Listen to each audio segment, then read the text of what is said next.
Botticelli, it's my confidence. Botticelli and Raphael, shirts and trousers. ISRO அனுப்பிய முதல் ராக்கெட்டின் திட்ட இயக்குனர் அப்துல் கலாம் என்றால் 100வது ராக்கெட்டின் வடிவமைப்பில் முக்கிய பங்காற்றியவர் தற்போது இஸ்ரோ தலைவராக இருக்கும் நாராயணன். இந்தியா தனது 100வது ராக்கெட்டை வெற்றிகரமாக விண்ணில் அனுப்பி சாதனை படைத்துள்ள நிலையில் 1979 முதல் 2025 வரை இஸ்ரோ அனுப்பிய ராக்கெட்டுகள் குறித்து பார்க்கலாம்.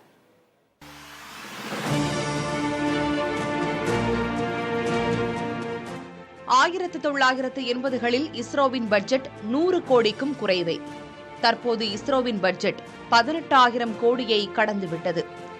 பட்ஜெட்டில் மட்டும் பெரிதாகவில்லை, சாதனையிலும் பெருமிதப்பட வைக்கிறது இஸ்ரோ.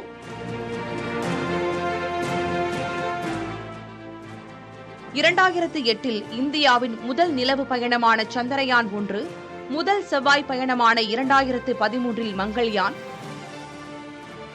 2019 சந்திரயான் 2, 2023 சந்திரயான் 3, 2023 ஆதித்யா L1 என இஸ்ரோவின் பாய்ச்சல் தொடர்கிறது.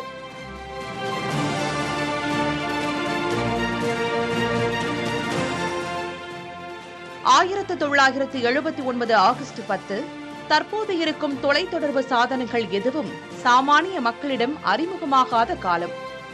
ஆந்திர மாநிலம் ஸ்ரீஹரிகோட்டாவிலிருந்து ரஷ்ய தொழில்நுட்பத்தில் இந்தியர்களால் வடிவமைக்கப்பட்டது SLV-3 ராக்கெட்.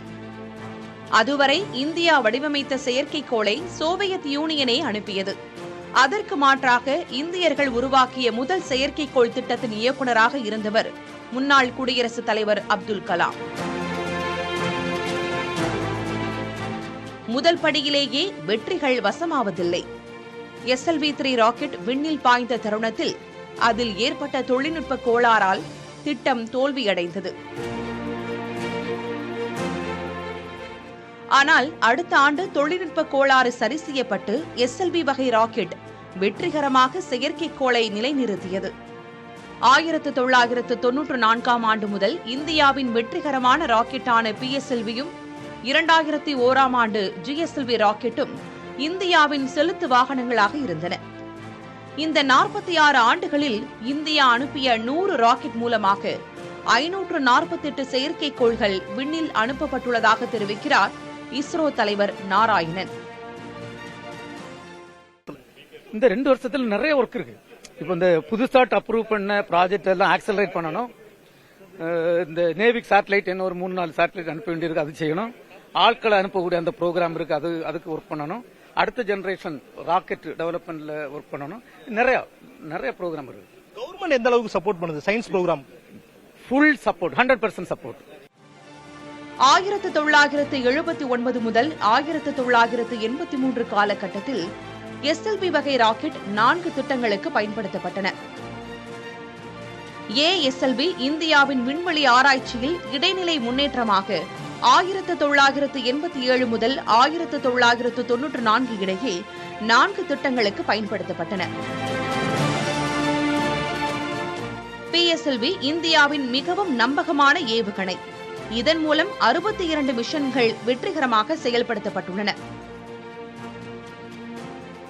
இந்தியாவின் முக்கிய விண்வெளி திட்டங்கள் மற்றும் செயற்கைக்கோள்களை மட்டுமல்லாது உலகளவில் பல நாடுகளின் செயற்கைக்கோள்களையும் இந்தியா தனது ராக்கெட் மூலமாக அனுப்பியுள்ளது.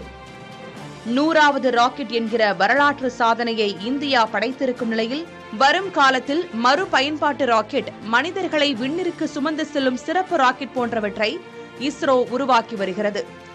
ராக்கெட் இயங்க தேவையான கிரையோஜெனிக் இன்ஜின் வடிவமைப்பிலும் முன்னோடியாக திகழும் இந்தியா மின்சாரம் மூலம் இயங்கும் ராக்கெட் வடிவமைப்பிற்கான ஆராய்ச்சியிலும் ஈடுபட்டு வருகிறது.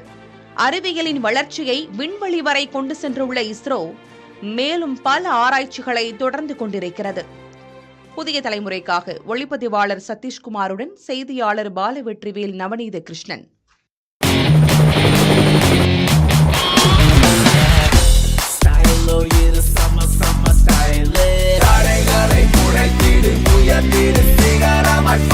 ஃபிட்டான Botticelli இருந்தா கான்ஃபிடென்ட்டா என்ன வேணாலும் செய்யலாம். Botticelli, it's my confidence. Botticelli and Raphael, shirts and trousers.